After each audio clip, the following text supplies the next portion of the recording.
আল্লাহ পাক রব্বুল আলামিন পবিত্র কালামে হাকিমের মাঝে বলেন সুবহানাল্লাযী আসরা বিআবদিহি লাইলাম মিনাল মাসজিদিল হারামি ইলাল মাসজিদিল আকসা إلى المسجد الأقصى الذي باركنا حوله لنريه من آياتنا إنه هو السميع البصير আমার বাবারা বন্ধুরা এই আয়াতের বহু ব্যাখ্যা আপনারা শুনেছেন এই আয়াতের মধ্যে কিছু তত্ত্ব লুকায়িত আছে এই আয়াতের কিছু ক্লাসিফিকেশন আছে ইনশাআল্লাহ সেগুলোর উপর আপনাদেরকে কিছু বলার চেষ্টা করব আমার আল্লাহ আয়াতের শুরুতেই বলেছেন সুবহান জবানটা ছেড়ে বলেন আল্লাহু আকবার আমার আল্লাহ পাক রব্বুল আলামিন এই সুবহান দ্বারা আল্লাহ বলে দিয়েছেন সর্বময় ক্ষমতার অধিকারী বলেন সর্বময় ক্ষমতার অধিকারী কে আল্লাহ সর্বময় ক্ষমতার অধিকারী কে আল্লাহ কিন্তু আমার আল্লাহ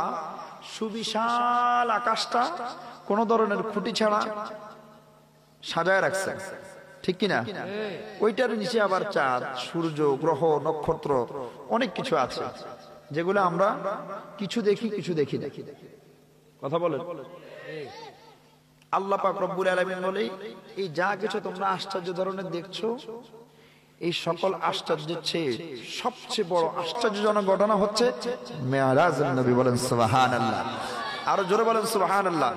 সেজন্য আমার আল্লাহ জানেন একদল মেরাজকে বিশ্বাস করবে না